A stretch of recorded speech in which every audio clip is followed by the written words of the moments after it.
Klein tidak langsung melakukan teleportasi kembali ke 160 Jalan Boklund.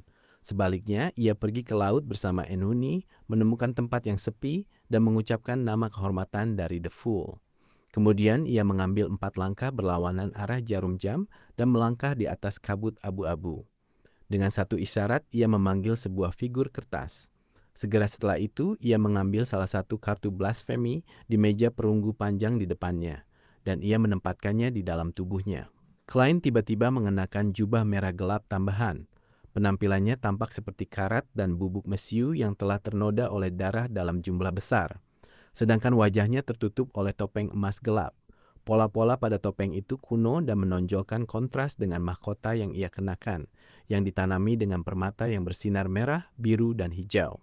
Ini adalah perubahan yang dibawa oleh kartu Red Priest. Setelah melakukan eksperimen berulang kali, Klein telah mengonfirmasi bahwa sifat-sifat tertentu dari kartu Red Angel sangat kompatibel dengan efek gangguan Paper Angel terhadap takdir. Ini memungkinkan kekuatan relevan dari ruang misterius di atas kabut abu-abu untuk ditingkatkan lebih lanjut. Oleh karena itu, ia memilihnya alih-alih kartu Black Emperor atau Tyrant. Setelah menyelesaikan ini, Klein dalam bentuk Red Priest mengambil sebuah figur kertas dan mengocoknya. Ia kemudian menggabungkannya dengan kabut abu-abu yang meluap, melemparkannya ke arah bola cahaya bergetar yang mewakili dirinya saat ia menawarkan doa. Figur kertas itu dengan cepat berkembang, berubah menjadi seorang malaikat yang diselimuti cahaya emas. Api menyilang di belakangnya, membentuk 12 pasang sayap. Malaikat perang ini kemudian menggunakan koneksi rahasia yang dihasilkan dari sebuah doa untuk turun ke dunia dan membungkus Klein dan Enuni dengan sayap apinya. Hanya setelah semua ini dilakukan, Klein merasa lega. Menurunkan kartu Red Priest, ia kembali ke dunia nyata. Ia pertama-tama mencari makanan untuk Creeping Hunger sebelum kembali ke 160 Jalan Boklund bersama Enuni. Satu berubah kembali menjadi Dwayne Dantes, sementara yang lainnya berubah menjadi seorang pemuda berdarah campuran. Setelah merapikan rambutnya, Klein berjalan ke balkon kamar tidurnya yang utama, menatap jauh ke arah tempat tinggal Matt. Ia menemukan bahwa tempat itu tetap terang benderang, sebuah indikasi jelas bahwa pesta belum benar-benar berakhir. Biasanya, sebuah pesta berlangsung hingga tengah malam, dan tentu saja orang-orang diperbolehkan pergi sebelum itu. Setelah semua, kebanyakan orang yang bersedia berdansa hingga larut malam adalah orang dewasa muda. Amon benar-benar menakutkan. Hanya dengan sebuah pertarungan melibatkan demigod, jalur Marauder sudah cukup untuk menarik perhatiannya, bahkan jika satu berada di kota dan yang lainnya di pinggiran. Di tingkat dia, hukum konvergensi karakter Beyonder seharusnya sangat substansial. Ya, aku tidak bisa menghilangkan kemungkinan bahwa mutasi demigod saat berada di ambang kehilangan kendali telah menarik perhatian Amon. Klein tidak bisa tidak mengingat semua yang telah terjadi, takut bahwa ia akan menemukan seorang pemuda halus berkacamata monokel duduk di kursi malas di belakangnya sambil menyeruput segelas anggur merah ketika ia berbalik. Ia merasa beruntung bahwa ia telah menjadi demigod dan dapat mengkonvergensi aura kabut abu-abu untuk mencegah Beyonder dari jalur tertentu mendeteksinya. Jika tidak, dengan minat yang ditunjukkan Amon di masa lalu, fokus dia pasti akan diletakkan pada German Sparrow, alih-alih demigod jalur Marauder. Jika itu terjadi, ia mungkin tidak akan berhasil pergi begitu saja dengan teleportasi. Mengingat Amon di Backlund kemungkinan hanya sebuah avatar, Klein masih cukup percaya diri dengan gangguan Paper Angel. Ia percaya bahwa Raja Malaikat ini tidak memiliki cara untuk melacaknya hingga 160 Jalan Boklund dari jejak yang ditinggalkannya dan juga memastikan bahwa ia adalah Dwayne Dantes. Tetapi ini masih tidak menenangkan pikirannya. Ini karena demigod jalur Marauder juga terlibat di Jalan Boklund. Dia telah bertemu dengan Admiral of Blood di sini dan terpaksa memicu bahan peledak, akhirnya menginfeksi seekor tikus. Di sini, dia telah diperingatkan oleh sebuah cermin mengetahui tentang malaikat jalur Marauder yang membutuhkan pengisian dan bahwa blasphemer Amon sedang dalam perjalanan. Karena dia menolak untuk menjawab pertanyaan cermin, dia disambar petir dan terpaksa pindah ke Moose Manor. Selain itu, Hazel, target yang dia coba infeksi tetapi sebenarnya adalah muridnya, dipengaruhi oleh ilusi kuat malam ini, mengekspos kondisi gurunya. Semua faktor ini bisa membuat Amon membayar kunjungan. Semakin Klein berpikir tentang itu, semakin tidak aman ia menemukan Jalan Boklund. Dari sudut pandangnya, hanya peringatan tentang malaikat jalur Marauder yang membutuhkan pengisian sudah cukup bagi Amon untuk bermukim di Jalan Boklund untuk beberapa waktu. Tentu saja, ada kemungkinan yang sangat kecil bahwa demigod jalur Marauder berhasil melarikan diri dan tidak ada yang terungkap. Namun, klaim percaya itu tidak mungkin. Lagi pula, bahkan ia memiliki kepercayaan diri untuk menangani masalah itu sendiri. Apalagi Amon yang memiliki tingkat kontrol tertentu atas eksistensi jalur Marauder. Seharusnya aku tidak curiga terhadap kakek di Leonard. Jika aku tidak khawatir bahwa dia akan mencapai tahap pemulihan lainnya dan menyebabkan Leonard terluka, semuanya akan selesai dengan cukup cepat. Aku tidak akan berada dalam situasi menarik perhatian Amon. Apa yang harus aku lakukan selanjutnya? Bagaimanapun, aku perlu melakukan sesuatu. Jika tidak, tidak hanya identitasku sebagai Dwayne Dantes yang akan berisiko. Aku mungkin bahkan akan melibatkan Leonard di Jalan Pinster dan orang-orang biasa di Jalan Boklund. Siapa yang tahu apakah Amon akan tiba-tiba menginfeksi mereka atau tidak? Saat pemikiran Klein berputar, ekspresinya menjadi berat saat ia mulai mempertimbangkan secara serius untuk menghilangkan avatar Amon. Ide pertamanya adalah menjalin kontak dengan Leonard dan merencanakan sesuatu bersama kakeknya, Pales Zoroast. Dengan pengetahuan malaikat Marauder ini tentang Amon yang berbagi jalur yang sama, kemungkinan dia bisa merumuskan rencana yang baik.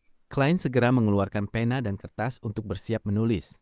Tetapi setelah membuat beberapa coretan dengan pena isinya, ia berhenti. Ia menemukan kerahasiaan yang kurang karena menjelaskan secara rinci mungkin mengakibatkan efek pada takdir, memungkinkan Amon untuk menyadarinya lebih awal. Metode yang lebih aman adalah menarik Leonard ke atas kabut abu-abu. Diskusi bisa dilakukan di sana dan ia bisa menyampaikannya serta mendiskusikannya dengan Pales Zoroast. Selain itu, apalagi yang bisa dilakukan? Melaporkannya kepada gereja dan meminta mereka untuk mendisinfeksi seluruh Backlund? Klein meletakkan pena isinya dan bergumam pelan sambil mempertimbangkan proposal lainnya. Ia segera menyerah pada pemikiran melaporkan Amon, karena Leonard tidak melakukannya sebelumnya. Dengan pemahaman kakeknya tentang blasphemer Amon, itu menunjukkan bahwa metode ini tidak berguna. Entah ada cacat besar atau bisa berakhir mempengaruhi diri sendiri. Lebih baik untuk bertanya kepada Leonard terlebih dahulu dan mendapatkan pemahaman yang lebih baik tentang situasi sebenarnya sebelum mengambil keputusan. Klein dengan cepat memantapkan pikirannya.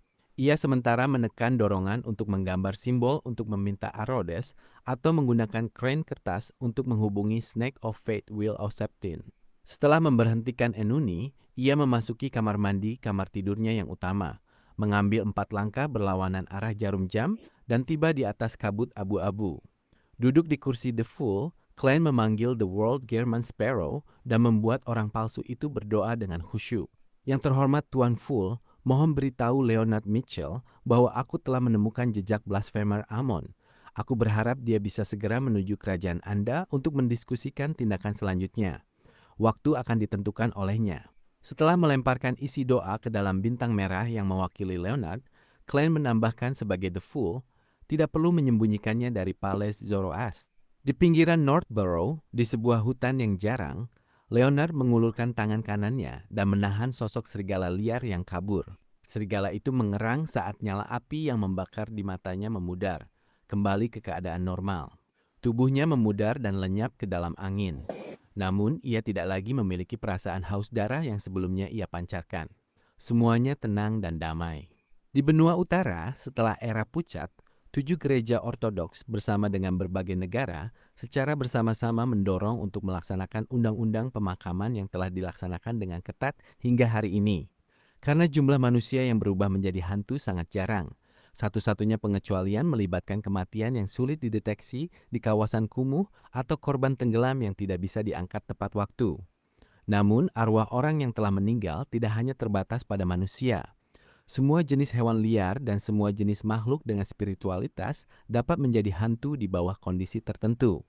Selain itu, mereka tidak mungkin menuju pemakaman manusia untuk dikuburkan. Ini sering mengakibatkan rumor tentang penampakan hantu di alam liar. Saat ia menenangkan serigala liar, Leonard tiba-tiba melihat kabut abu-abu pucat yang tak berbatas muncul di depan matanya saat doa The World German Sparrow bergema di telinganya. Jejak blasphemer Amon. Dia masih di Backlund. Kelopak mata Leonard bergetar saat ia segera tegang. Karena ia telah menerima instruksi dari Tuan Fool, Ia tidak ragu untuk berbicara dengan suara yang ditekan. "Kakek, apakah kau melihatnya? Apakah kau mendengarnya?" Suara Pales Zoroas yang sedikit tua kembali bergema. "Tidak, meskipun aku merasakan anomali, aku tidak melihat atau mendengar apapun.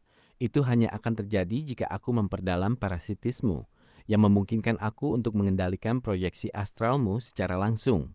Apakah kau mengira aku bodoh? Dari penampilannya, respons Tuan Full dilakukan melalui proyeksi astral. Leonard berpikir sebelum ia berkata dengan hati-hati. "Kakek, Klein memberitahuku melalui Tuan Full bahwa ia telah menemukan jejak Amon. Ia ingin aku menuju kerajaan Tuan Full untuk mendiskusikan masalah ini. Apakah kau memiliki saran?" Pales Zoroas terdiam selama beberapa detik sebelum menghela napas panjang. Jika dia ingin menghadapi avatar Amon di Backlund, beritahu dia bahwa kecuali dia memiliki berkah penyamaran, hasilnya akan seperti yang kau harapkan. Dengan mengatakan ini, kakek memberikan prasyarat. Dia berarti bahwa dia hanya akan bersedia bekerja sama dengan berkah penyamaran.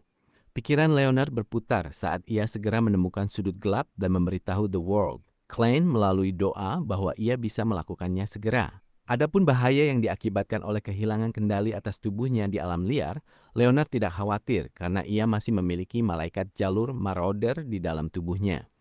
Tak lama kemudian, ia melihat gelombang merah menyapu ke arahnya dan membanjirinya.